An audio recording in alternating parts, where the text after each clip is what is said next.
So I flew out early in the morning on a Tuesday to Washington, and it was so cool to see all the mountains disappear, and then it's just Washington. And I actually got there on a really sunny day, so it was beautiful, and it was like sunny, and there's forest everywhere in this area. And my mission president was President Eaton, and he is now not the mission president anymore, but he was super kind, and he took us contacting around the airport. As soon as we got off, we didn't even have our suitcases yet, and he took us and had us pass out cards, and he had us lose that fear for talking to people and just being so outgoing with this gospel.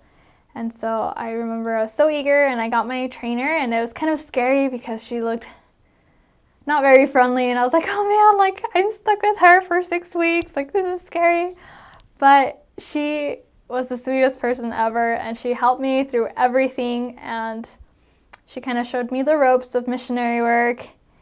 And that night we went contacting for my first time as a missionary, and we were knocking doors, and it was pouring rain outside by this point, and it was cold. And I remember that not a single door was opened that night. And so I got home, and I was like, man, this is missionary work. Nobody answered the door.